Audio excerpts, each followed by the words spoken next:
Is that a series? I like the angle. Dude.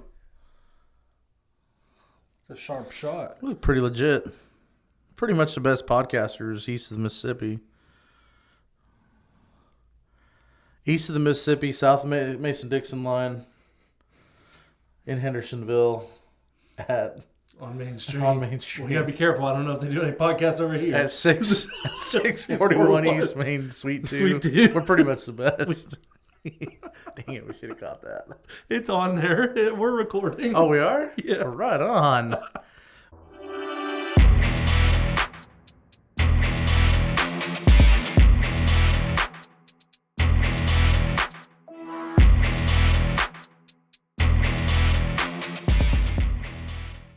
Hey, welcome to the Motivated Manhood Podcast, where we talk about everything man, everything motivated.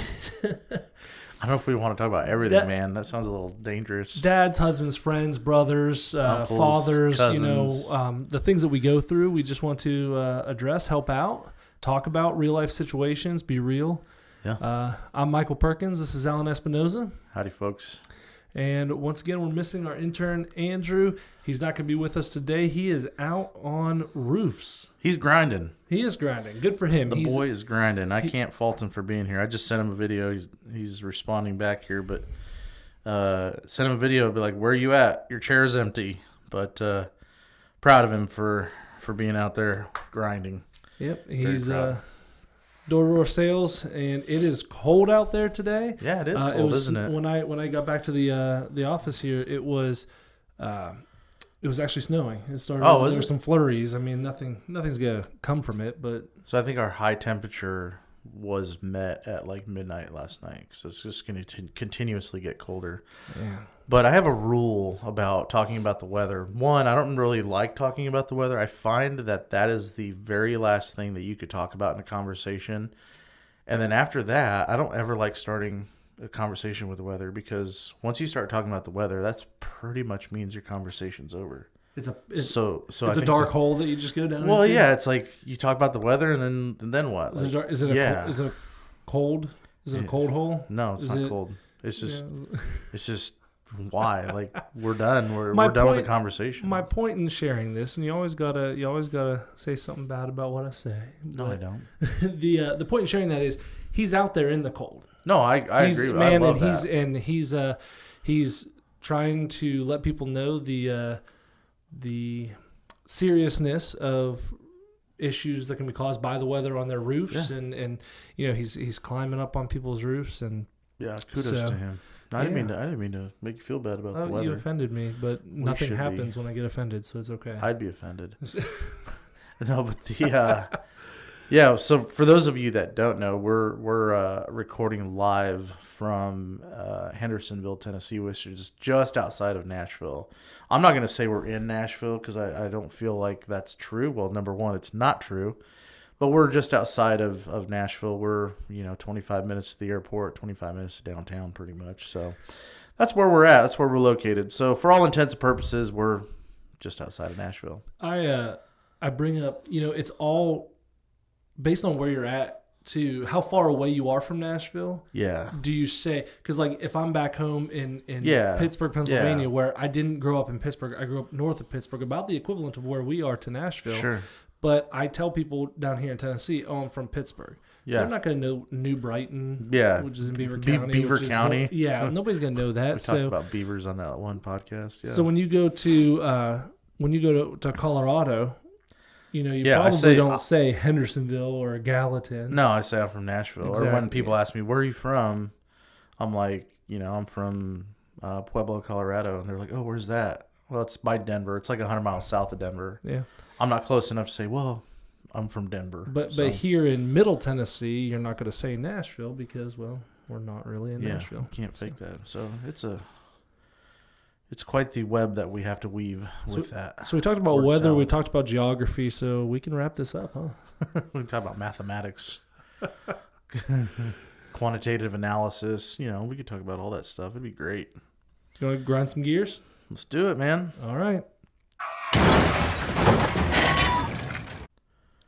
So going into current events, We don't talk a ton about it. We don't, I don't watch a ton of the news. I don't watch, but you still need to know what's going on in the world. You still need to, have some sort of an idea without getting too depressed or blood pressure raising too much. But a question that I posed to us the other day, I wanted to go over a little bit. I jotted down some things. I'm sure I missed some, but it's, today, the date of our recording is what, the 17th. Mm-hmm. So it's February 17th. And in the last couple of weeks, the U.S. has shot down a bunch of stuff flying, right? The UFOs. The first one was the balloon, the so-called Chinese spy balloon. I don't know whether China. that's true, not true. I mean, but Chinese spy balloon, it was shot down on February 4th. Mm-hmm. There was another object in Alaska shot down on the 10th. Another one that we shot down on the border of Canada. I don't know exactly where, but I was reading that like something with Trudeau in Canada and Biden. They got together on this one. Oh boy! Shot it down on the 11th. On the 12th, we shot another one down in Lake Huron. In mid-January, we were monitoring. And this is all newscasts. So the dates that I got from these came from ABC News, just because the Google, that was the first one that came up. Oh, but they were all showing all of the different news channels. So whether you like or hate any one of them, they were all Fox or CNN or ABC, CB, they were all saying the same thing. They're all covering it. But in mid-January, the Russian intel gathering ship off the coast of Hawaii. And then just in the last day or two, apparently there has been multiple occasions when the U.S. has had to intercept Russian war planes in Alaska. Now, we talk about Alaska and Russia being, so close. I didn't know that. I've never been there. Yeah, just yesterday and the day before. Who knows what's happened today? But we've intercepted, planes, and one of the news channels called them bomber planes. Other ones called them war planes. But we look at these things, and the question that I pose is, can we be at war without the public knowing it quite yet? Or, our government, we know, isn't fully transparent with us, some for good reason and some for not so good reason. But, we look at all these things that are happening. If somebody was to wage war on us, at what point do the citizens of the United States find out about it? Yeah, I don't know. That's interesting because, really the only other time that war was waged outside of, the Civil War and previous wars before that, but like the latest one, I believe, where it was on American soil was Pearl Harbor, right? So sounds right. That would be... And you saw what happened after that, like what we did to Japan, and went over there and lit them up. But I think it would take something catastrophic like that for us to really understand that we're at war. If they came in and sent a nuke here or bombed us like they did at 9/11 would be the last war against the U.S. on U.S. soil. It wasn't like it was an attack, right? No armies were here necessarily. So it was like a one-time event, sure. Right? So as far as like an actual war, it's gonna be started with something. This could be the start of it with all these different intercepts and everything. But I think it would take something catastrophic for it to be news and say, "Yep, we're at war." As far as from what the public is fed by the media. So, yeah, I don't know. You look at that, and then you look at all the train derailments that are happening, the trucks that are going down with chemicals, and I actually thought to myself the other day, I said, I wonder if I should get me a gas mask for the family. And then I was like, I wonder, just because like the train that derailed up by where your folks, live, luckily they're not there, but those that are in the community are having to deal with it, and the local news is covering that stuff, but the national news covered it once and kind of moved on from it. And it makes you think, it makes me think I should have maybe a 6-month supply of food for my family, and makes me think I should have, like I said, those gas masks and be prepared for that kind of stuff. But I don't know. I'm not prepared. I don't think very many Americans are, and I think it's a dangerous. Not to the length. dangerous line to live. I mean, there are preppers out there for sure. But. And then the people that do prep, it's real easy to make fun of somebody until you need them. Yeah. And I think I consider myself kind of a closet prepper. Like I'm not out of the closet on that yet. I want to be, but I'm not. I'm not prepared the way that I would like. Yeah. But I love the idea, and I want to pursue that direction. And you don't ever want to let that out of the bag a ton, right? As being a prepper, you don't want to go tell everybody, "Hey, look, I got all this cool stuff." Your resources. So come to my house. Look at the different things that you would prep. You would prep food. You might prep guns and ammo. You might prep. There's so many things, but you don't want to tell everybody, "Hey, I got 6 month a year supply worth of food. Hey, I got an arsenal. Hey, I got generators. I got all this stuff," because then that. You have the biggest target on your back when something does happen. Mm-hmm.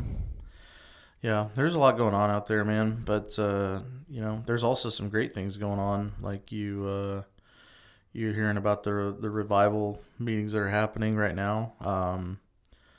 I've never experienced a revival myself. Just the way I grew up, they weren't part of the religion that I was. But I think it'd be interesting to go maybe check one out and see what it is. I see the videos online, and it's praise and worship for hours upon hours. And I think, hearing about all that bad stuff that's going on and all the uncertainty, there's always that certainty that God's always going to, use what's supposed to be bad for good. So on the flip side of that, you see the revival happening. It's pretty cool. I love it. And I think that from what I hear, the Asbury College, that's the kind of the main one right now. Yeah, up in Kentucky. Yeah. There's Lee University here in Tennessee that's having a revival, and some other places across the country. But the Asbury one's the one that has kind of the most, or has been going on the longest. I think 8 or 9 days now. Yeah.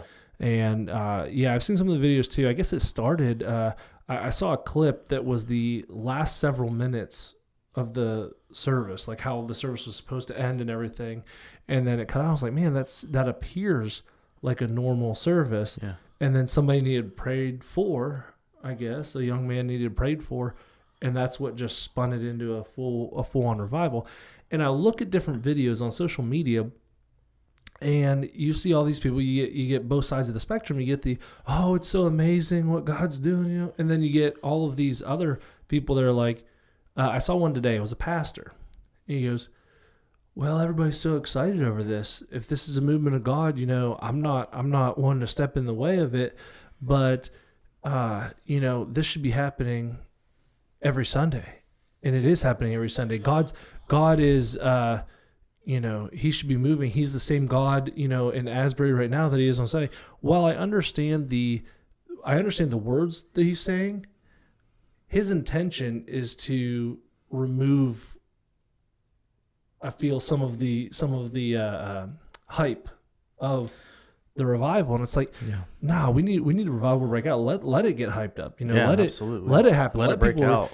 Should it be happening every single Sunday morning? Of course, but it's not. But it's not limited. He's trying to limit it to just as Sunday. From what I just heard, it sounds like it should always only happen on Sundays. Well, no. That type of thing should happen every day of our lives if we're truly, wanting to be. And if it's God's will, He'll do it. I mean, you can't put God in a box, right? We've all heard that. You just can't do it. And I don't know who this guy is. And if he was sitting here next to me, he would try to tell me, no, my intention was that, God can do this all the time and blah, blah, blah. But it was like the way it came out, the way it came across, what you said, hey, this is great, but it's like, man, right there, you're just removing some of the power from, the situation. We are gonna have some people over for Emmy's birthday. Like, by people, I just mean one family. Well, there's like 12 of them, so it's okay. It's a large family, so I understandably so. I would have to cook a 12 pizza cook for my cook, and they canceled on us because they were going to go up to Asbury. And I'm like, at first you're like, man, why can't people just keep their commitments and this, that, and the other? But on the flip side of that, the mom said, she felt it in her spirit. The Lord spoke to her that's where they had to be. She wanted her kids to experience it. And I had to eat a little bit of humble pie and just be like, swallow my pride and be like, who am I to be in the way of the Lord and his movement? Well, sure. Go. If that's what he called you guys to go do, I have no bearing in that. You guys need to go. We can reschedule a time, no big deal. They're a homeschool family, we're a homeschool family, so we'll figure it out. But, it was so easy. The immediate knee-jerk reaction is like, man, why can't people stay committed? Well, because it messed up your plans. Yeah. And that's the initial. But that's where we tend to go, and we always have to. I feel like we should refrain from that. And I wish my initial reaction was different, obviously, but that's just part of the game, part of the gig. So I know I wasn't going to get into this at all, and I would love to bring this up at a later date. But that just made me think of something. I know it not to the scale, because that's that's a small silly something. Yeah. But on a grander scale, I was reading a book. It's called Dare to Lead, and it's by, I'm gonna mess up her name, Bryn Brown, and she says goes into the difference between shame and guilt. And we use shame extremely incorrectly. It is, she goes, shame is thinking that you're a bad person, and guilt is knowing that feeling guilty over having done something that you shouldn't have. Okay. Right? So guilt is over doing a bad thing, but shame is believing that you're a bad person. Okay. So when you said that just now, you're like, oh, I wish I would. And I know this is small. This isn't. You're not feeling shame or anything, over. But it made me think about that, because I was reading that today, and it really stuck with me, because I'm like, I'm not one to think that like I'm ashamed of, I don't, and I used the word shame the other day, and then realized today, I'm like, well, no, I'm not ashamed. I don't think I'm a bad person. Right. I think that I make mistakes just like everybody, and Sure. so I might have guilt, but not shame. So I don't know why I went off on that tangent there, but no, it's understandably so, because it's and we talked about having friends the last time, and I could totally understand where friends' investments in you and vice versa can bring those types of feelings out, right?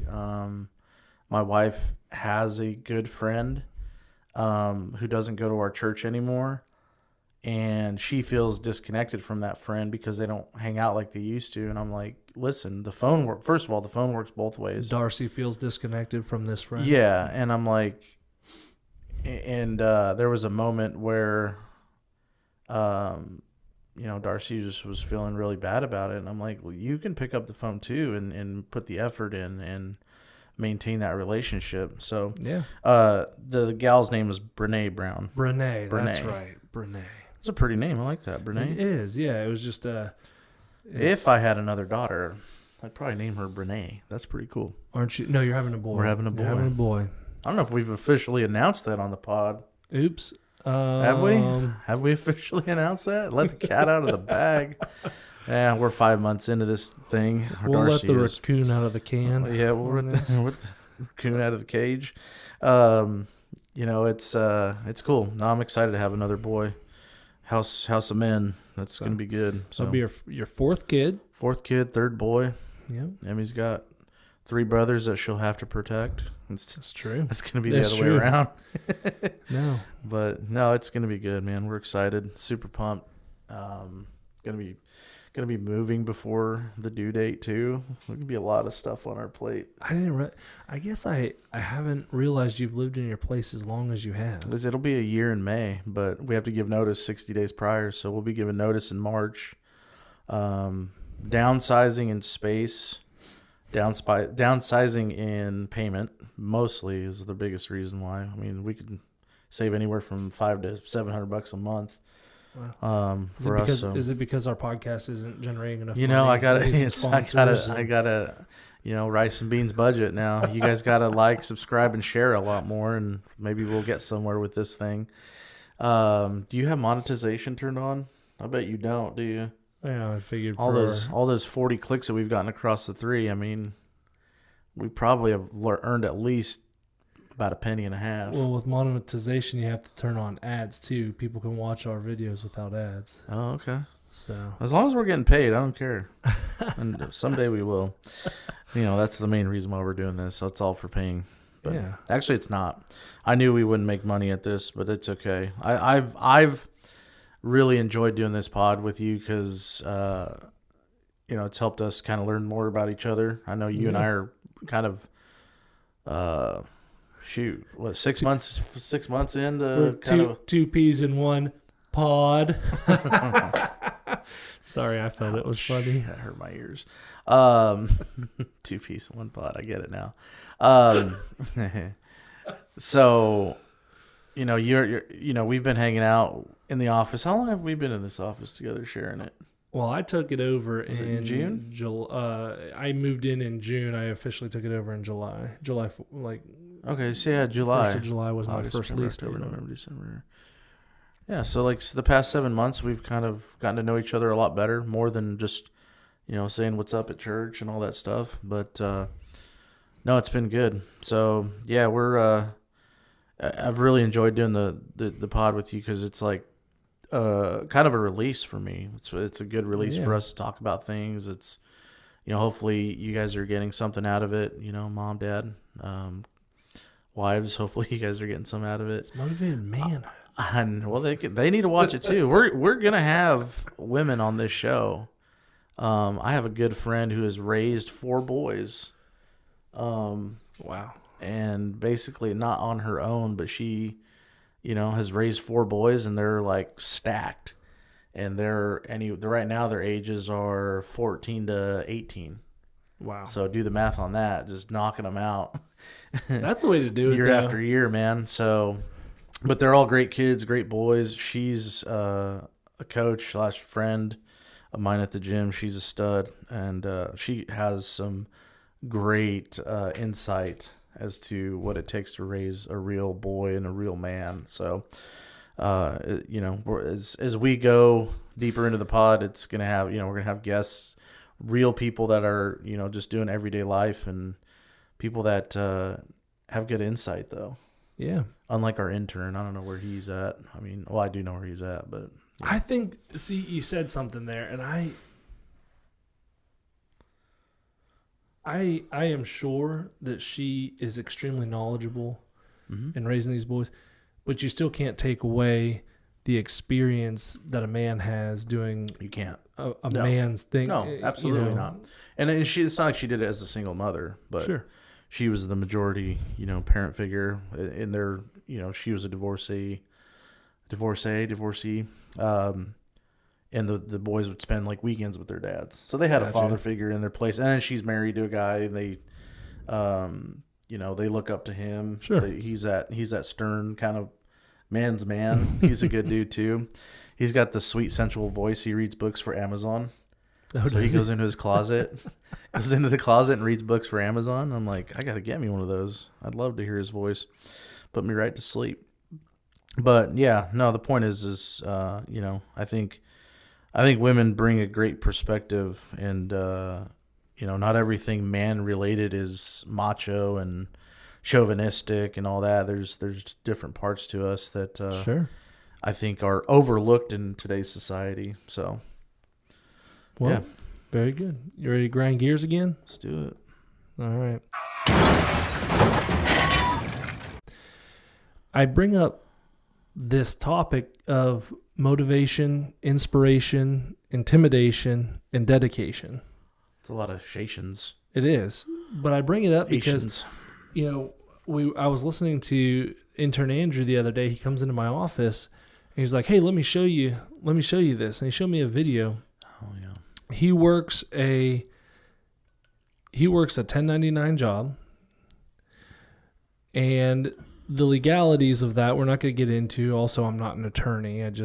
I have happened to have sat down with my attorney on this exact topic in the past. You're pretty much an expert then. So I'm pretty much an expert. But how's learning attorneys? But he's a 1099 independent contractor. You can't really dictate, uniforms, time schedules, all that type of stuff, right? Right. When and at the most basic form of the difference of what you can do with an independent contractor versus an employee. And he started this job, went under contract with them. The expectation was to work 4 days a week. He needed to work Mondays and Fridays. They have meetings. Mm-hmm. And then he has to work between the other 5 days of the week, because they can work weekends. He needs to work at least 2 other days. The expectation is 4 days a week, right? Right. Well, I guess their numbers are down, and he gets this message saying, well, no, their numbers were up. Didn't they have a good selling month? They did, I guess, in February, but I don't know why they would. Then I don't even know that much more. I don't know why they're doing this other than piss poor management. I know why they would do it. I mean, it goes back to the whole, don't let them know you're doing good. Don't tell them that they're doing a good job. Let them just make them feel like they're worthless, even though they did good job. Yeah. Like that. It goes back to that whole stupid mentality. But so he comes in and he shows me this thing that's saying it's a mandatory work day. Everybody has to work. You need to submit your schedule of what you're doing hour by hour and what your plans are. Yeah. He's a door-to-door salesman. His plan is to go door to door, in hopes of getting on roofs, of getting people, selling them. But they want to know the hour by hour schedule of what their plan was. Mm-mm. And they said that, if you don't work today, then bye-bye, you're done. Yeah. And they took a picture of an orientation class of new people coming in saying, we can replace you. We got 10 more people wanting an opportunity if you aren't here. Yeah. So one of his coworkers, not manager or anything like that, gets on and puts a video out to the group in the group chat and says this long list of, well, if you're dedicated, you don't need to be motivated, was the gist of his little speech that he wanted to do. He was up on his high horse, riding around in his truck, shooting this video. Mm-hmm. And he was saying, if you get up off your butt and you do this every day and you're dedicated, we don't need to have mandatory work days. Every day is a mandatory work day if you mandate it for yourself, and he was trying to say that. And he says, you don't need motivation. You just need to be dedicated. Well, first of all, I don't think anything that's been said so far has been motivational. Okay. But I agree with the dedication, but I think dedication, doesn't have a whole lot to do with motivation, inspiration, or intimidation, because it might have more to do with inspiration. If I'm inspired, then I will be dedicated maybe to do whatever I'm doing. Yeah. But he then showed me, so it was stacked, one thing on top of another. So the first thing was the message about, hey, mandatory work day, you're gonna be fired if you don't work. Next thing's this guy getting on there saying, you need to be dedicated. We don't need to be doing all this, it's your fault for not being dedicated, essentially. And then his manager posts a video and says, I'll be your effing friend all day long when we're doing good. I'll have poker with you. I'll pass out at the poker table with you, and everything's fine and dandy. But when we need to work, we need to work. I'm not your effing friend at that point. And he's just going on and on, saying we can replace you in a heartbeat, sort of thing. And I'm like, you're trying to do the intimidation tactic where I wouldn't want to be a part of that organization at all. Right. So, but I bring up the kind of definitions. Entrepreneur.com did a article a while back, a couple years ago, on motivation and inspiration, and kind of the things. It says motivation is a push factor. And so you got the push-pull. And so motivation is the push factor. It's an outside force that is compelling you to take action, even if you don't necessarily want to. Yet inspiration, on the other hand, is more of a pull or driving force. It's something that comes from within that gets us to proactively give our best effort. I like that. And so people can motivate you and be the motivators. You can be inspired by somebody else. And I think it's important to note that like nobody is coming along. I can come along and try to try to push you, right? It's a push factor, push you to motivate you. But I can't come and push to inspire you, right? You're the one that's going to be inspired or not inspired, but I can do everything I can to motivate you, whether that's using intimidation, whether that's using, positive feedback, whatever it is, I can do that. And that's motivation. But inspiration is what you're finding from other people. Now you might be inspired by me. And I think that those are the things. But whenever you look at, the Britannica's definition of dedication, it's, a feeling of very strong support or loyalty to someone or something. And I think that, that guy was kind of off base because, he was trying to compare two things that were not apples to apples. But, intimidation, by definition, Webster's definition is to make timid or fearful, to frighten, especially to compel or deter by one or as if by threats. So I think that, that's what they were trying to intimidate, saying, you're going to lose your so job. You're going to lose your job, and that's not inspirational. That's not motivational. That's what the sad fearful. part is we've been conditioned to follow that kind of direction, because what happened is, I guarantee you, everybody went out and got out on the roofs. There was a response to the to their stuff, right? They responded, like the workers all responded to the texts and the calls and the toxic environment. So now what that does is it positively reinforces, and it makes those guys think that we're, sending the text messages and using the intimidation that's the way you are supposed to lead, especially in a male dominant industry that he's in. I highly doubt there's any young ladies out there that are knocking on roofs, trying to sell them. If there are, great. This has nothing necessarily to do with gender, but I will say I guarantee you the majority of that group is all males. Yeah. And that feedback that his upper management got was, oh, look, we're getting some contingencies now. These boys are moving. See, I told you being that intimidating factor, like I knew that would work. So it's kind of a vicious cycle to where those guys are going to continue to do that to try to get the numbers up. And then guess what? Those 10 are going to be coming behind them. So then they're going to use the next tactic on those 10, and then it's just going to keep happening. But I doubt you're going to have longevity. You're not going to have longevity. That's why they have 10 guys coming in every week or every 2 weeks. Yeah. And that's part of that game and that process. You can only take so much of that browbeating for so long. Well, and it's also an industry and a pay structure that a lot of people aren't cut out for. Right.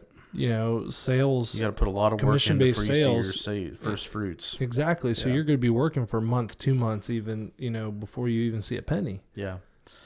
Yeah. There's can you go back to that, pull that back up, the dedication and definitions and all that.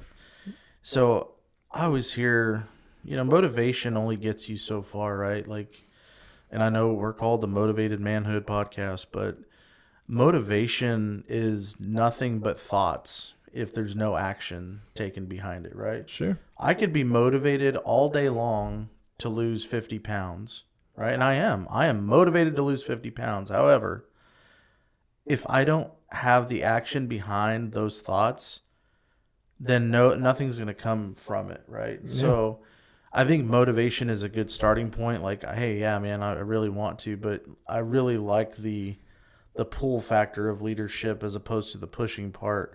If I, it's nice to come in and talk to you guys and be like, hey, did you work out today? Yeah, I worked out. Cool. Well, I didn't work out today. Oh, how come you didn't work out? I didn't feel like getting up. Well, come on, man. I got up. We talk about that almost every podcast, but like a pull approach in leadership is so much more effective than that push. People don't like to be pushed.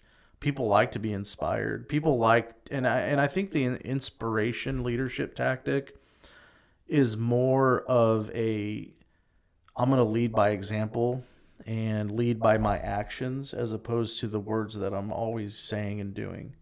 Right? You can, by all means, use words, but to me, to be an inspiration to somebody is to go down and be in the trenches with your people once in a while and, show and let them know that, hey, if I ask you to work late, I'm going to be working late with you. I don't expect, for me to come in and say, I need you to put 20 hours in of overtime this week, and I worked 30 hours, right? That's not the right thing to do. So, the way that they managed was very quick. It's a flash in the frying pan, right?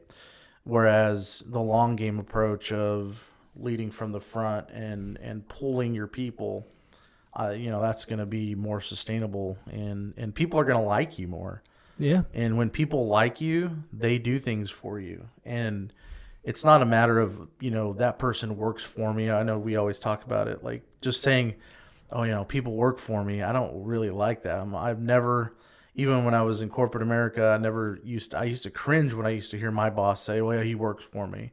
I'm like, I don't really work for you, dude. You don't, like, I work for my family. I work to do a good job. I work for a paycheck. Like, I work for these different reasons, but I don't work for a man, right? Like, it's like that dude that's on Oh Brother, Where Art Thou, the old guy that's on the train track, and he's blind, and he's coming. He's like, who are you? Who do you work for? And he's like, I work for no man.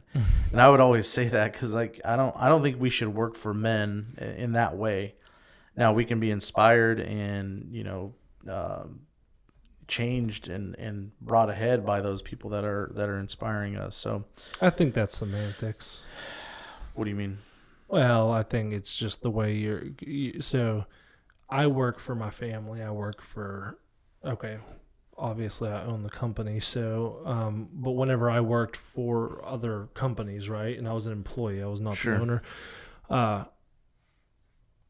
I worked for that company, but the reason I was working was I was working for my family, to support my family.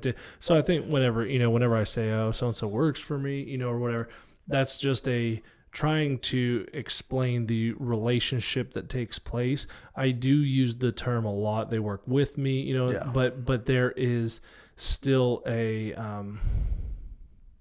there's still a clarity of the situation. Like my wife, she works for Star Physical Therapy. Right. She works for me. She works for our son. She works for, but I think just it's semantics. It's how we, but in the interpretation of like why we're doing what we're doing. Right. Well, I'm working for my family. I'm working for, so. That's what you're saying. Yeah.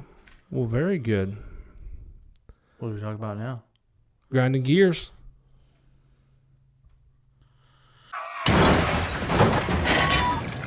So Valentine's Day was this past week. Yes, it was. We don't. I'm only laughing at this because prior to this, we're like, what else do we want to talk about? And the thing that Michael brings up is the thing that we don't really care about. No, the reason for bringing it up is that my wife and I we don't really celebrate Valentine's Day. Like I said at one point throughout the day, Happy Valentine's Day to her, but we don't. I don't particularly love the Hallmark holidays. I'm not so far on the one side of thing that it's like, well, every day should be Valentine's Day if you're in love. I think that's a load of crap. And then on the other side of things, it's like the argument. Why do you think that's a load of crap? I think that we have the same thing. Now, you grew up in a household that didn't really. We didn't do holidays. You didn't do holidays, so you didn't celebrate the occasions or anything like that. But we had occasions, but it's not holidays. Like, but from a standpoint of like celebration, So you're saying that every day I'm not supposed to buy my wife flowers, or every day I should buy my wife flowers and take her out to eat? I think at a if you did fancy that dinner? every day, it would Because some people would say, "Well, dilute- every day's Valentine's Day for us." it would dilute the meaning. I think there is something about the celebration, like, hey, we're taking this time aside.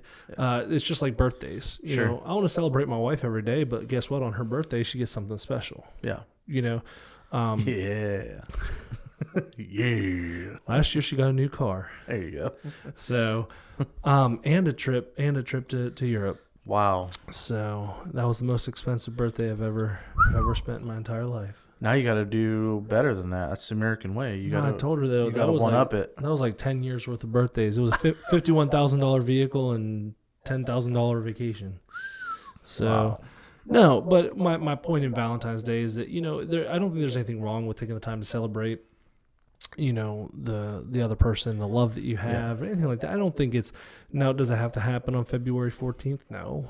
Right. I mean, it's not that, every day's Valentine, but no, it's just, it doesn't have to happen that particular day. I don't like crowds, so I'm not going out to eat on Valentine's Day. My wife is perfectly okay with that as well. Like, we love fine dining, but we're not going to go out on February 14th. What would you consider fine dining? What's your definition? Is it going to a place and you pay, $100 for a plate and it's got 3 little morsels of bites on it? Is that what you would consider fine dining? Because I don't consider that fine dining. I consider that like a total, complete, and utter waste of money. Yeah. No. What are your thoughts on that? So we are big on steakhouses, and we don't love chains. However, we've been to, there are plenty of chains that we do go to. But when I talk about fine dining, like here in Nashville, we have the Gaylord Opryland Hotel. Inside the hotel, there is a steakhouse. The steakhouse is the Old Hickory Steakhouse. Oh, yeah. And it is absolutely delicious. We have Steaks are sold separately. Everything's a la carte. Yeah, everything in the sides are. Do you have to dress up to go there? sides. They have a dress code, or can I I'm- show up in cowboy boots and a? I'm not sure and a there. hat? You could probably show up in, if you're wearing a button down or something, you're probably fine going there. The place that we go with the dress code is a speakeasy called House of Cards. Oh, is that what that is? I didn't know House of Cards was a speakeasy. Yeah, so Okay. you go into the Johnny Cash Museum, downtown Nashville, and you walk through the museum, through the little shop, and there's a guy standing there. He's all dressed up in a suit, right? He's just standing there. And then you walk up to him, and they play into it a little bit, with it being a speakeasy. And you're like, I have a reservation or whatever. He goes, okay, have you ever been here? And then he'll go over a couple rules, or he'll take you into the stairwell. And I think there's rules on the stairwell, like Patch you down a little you bit. you can't take no videos or photography inside of So it. this sounds like the scene in Goodfellas. Have you seen Goodfellas? Please say yes. I'll Have you give seen you two Goodfellas? guesses, and your first one's gonna be right. Oh my gosh, Michael, we got to get your movies. From a guy who once had 30,000 plus DVDs sitting on the shelf, for you not to see Goodfellas, Rounders, we got to get it up. But anyway, there's a scene in Goodfellas that is very much like that. Like the mafia, they go down and they have their underground bars that they're going into, and yeah, that seems like a cool spot. Well, so the thing about it is, so they eventually take you down there. They hand you off. Everything is really well done. They hand you off to the host or hostess. Then they will take you on a tour of the place to show you. There's a theater there. There's a outdoor area because they do have a cigar place. So there is, like, you go up a few steps and then you cannot see it from the outside though, because there's a big old fence and greenery and everything. But you can smoke cigars and things out on the patio.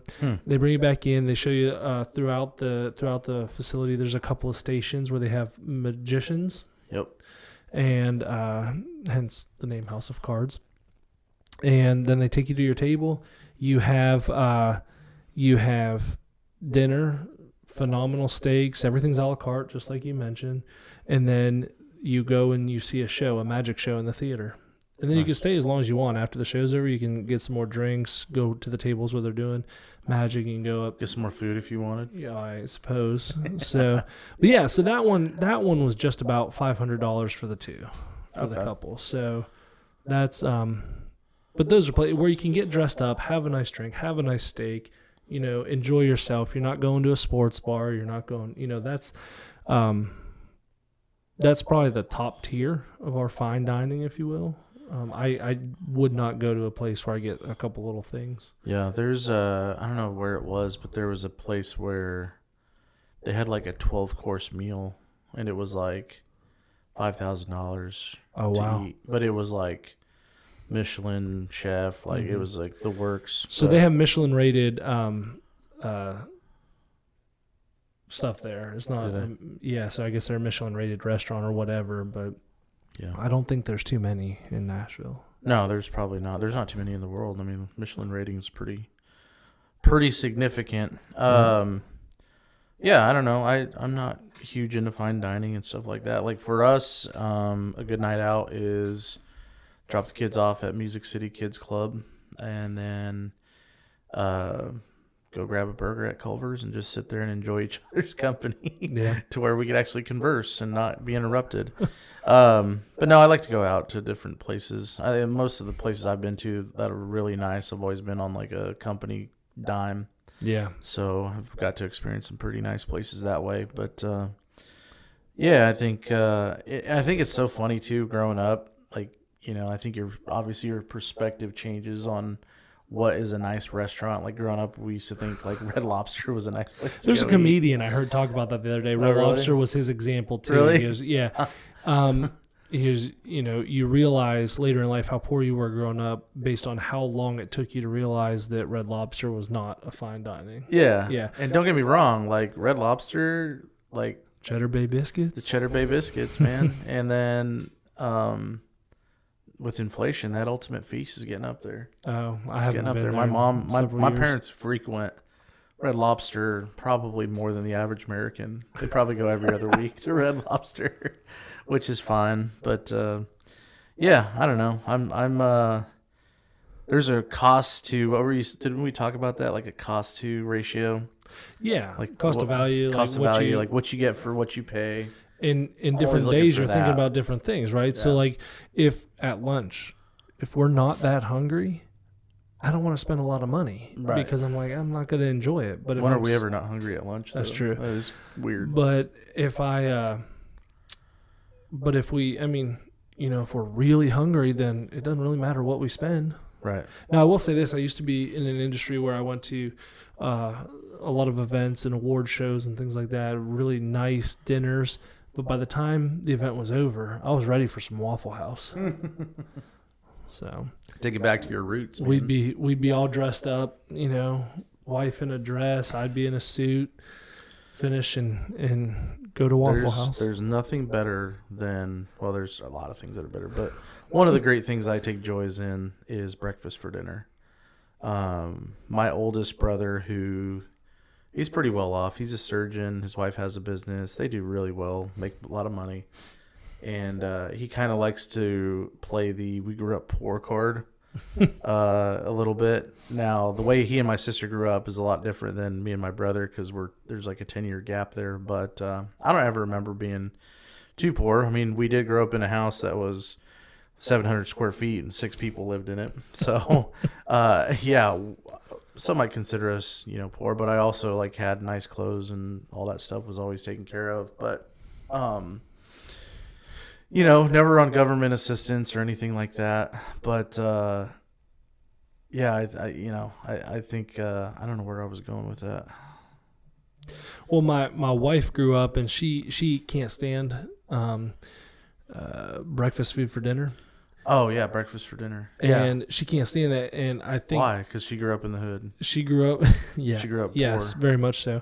Yeah. She grew up poor, and her dad didn't really know how to cook. Didn't know how to cook much, and he would only cook, some bacon, eggs, and pancakes. Something like just your most traditional breakfast food that you could possibly have. See, he would eat it all the time. My mom... And we didn't eat it, all the time. It was, a once-a-week thing, right? Sure. But, when I'm craving, like when I'm missing my family or I want to feel like I'm at home, I'll make some breakfast for dinner and I'll do some, fried potatoes, some eggs, some green chili, Colorado style, and we'll go all out. If we're really going all out, we'll do some homemade tortillas and just really tear it up. But we haven't had homemade tortillas in a long time. But yeah, man, going back to what, like, my brother, he tries like saying, "Yeah, we had to eat breakfast for dinner." I'm like, "No, dude, it was always a choice for us. We really like it." So there were some fried eggs and some potatoes, man. There's something comforting about that. But what about breakfast sandwiches? Do you like a runny yolk on your breakfast sandwich? Oh yeah, you don't like getting anything on your hands. Yeah, I don't like messy. Yeah. See, I like just a little bit of a runny yolk. You bite into it and it just kind of oozes all over your sandwich and you just make it work.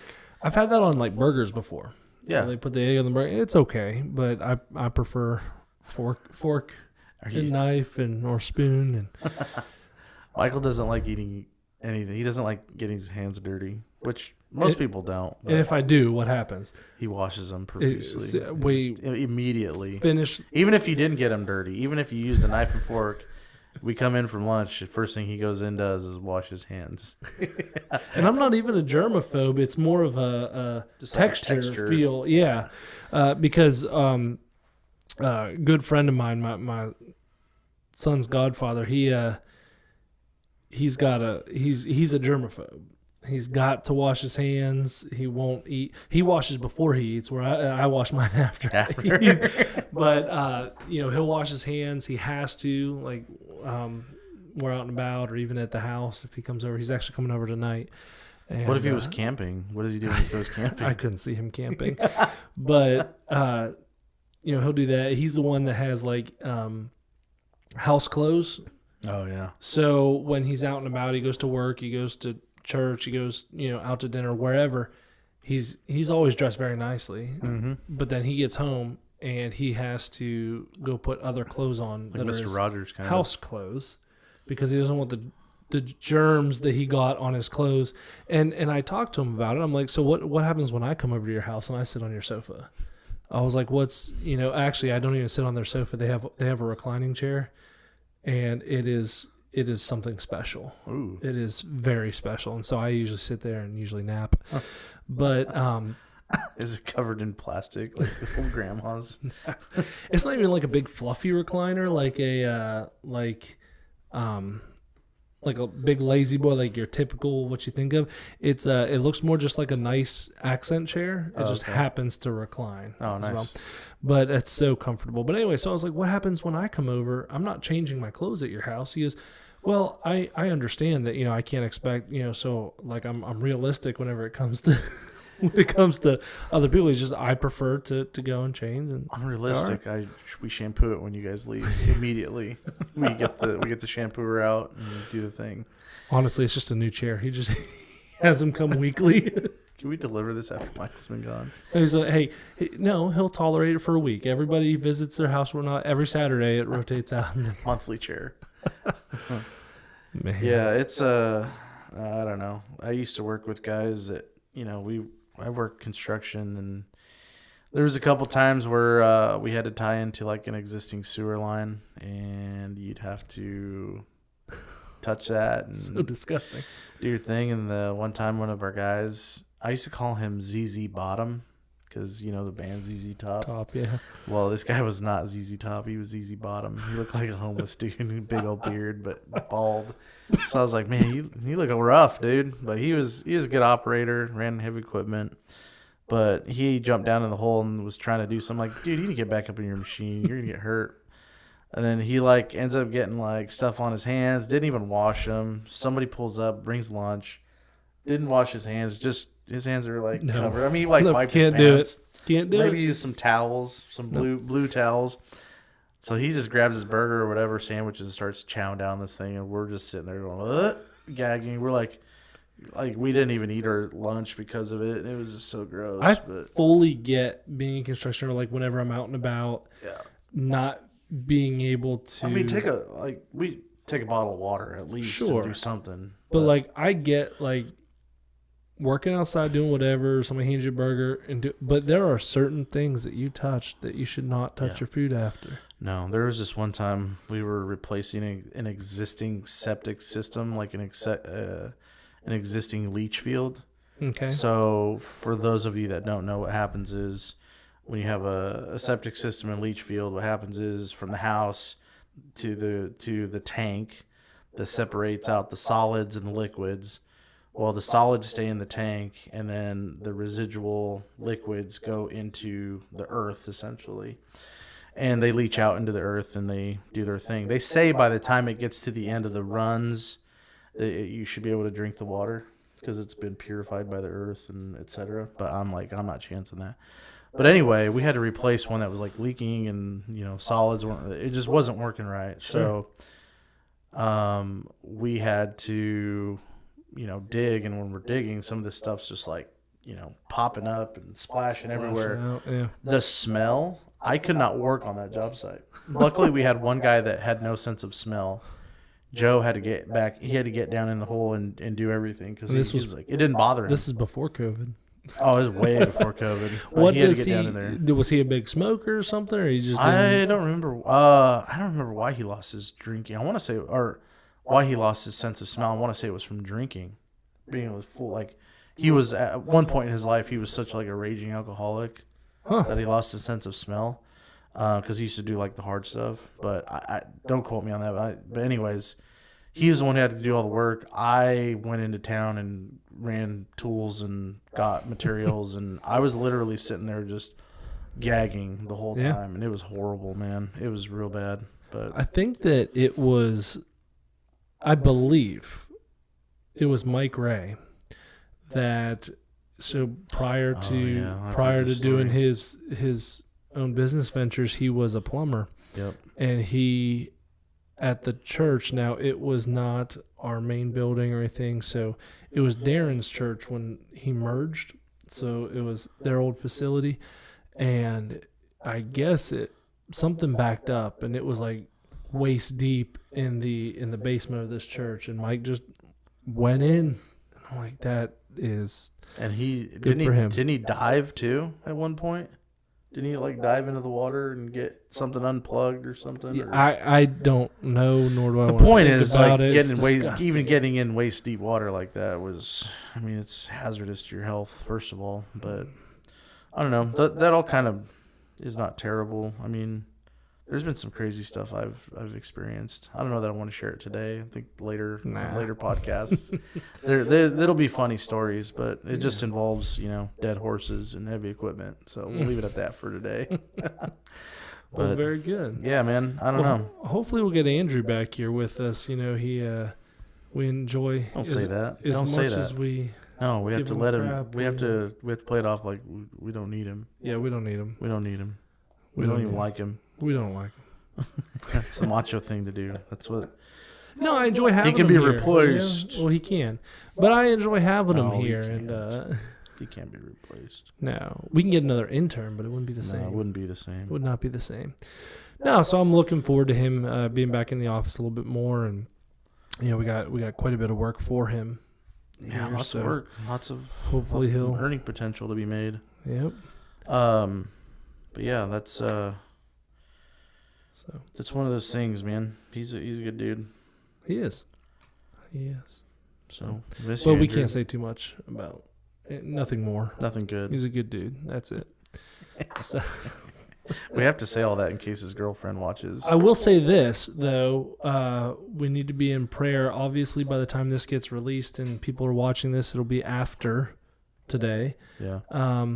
But his soon-to-be stepfather is in surgery, possibly even right now. It was today, It was right? today. I don't Yeah. know what the time. And he is having it's just one, right? One eye just removed, one I eye being removed. He something happened and he went blind over this past year in 2022, and he's having enough issues to where one of his eyes is being removed today. So, prayers go out to him for quick and speedy recovery and everything else that goes involved with that. Yep. No, that's good, man. Be sure to. I think we're gonna wrap, aren't we? We gonna wrap? Subscribe or Like, hit the button. Smash that like button. Yep, and Thanks for watching again. Our Mom. numbers will increase. Yeah, it's all about the algorithm. Yep, and any other fancy words? Configurating files. Configurating Configurate files. All right. The files are in the computer. All right. All right. We'll see y'all. Love you, Dad. Dad.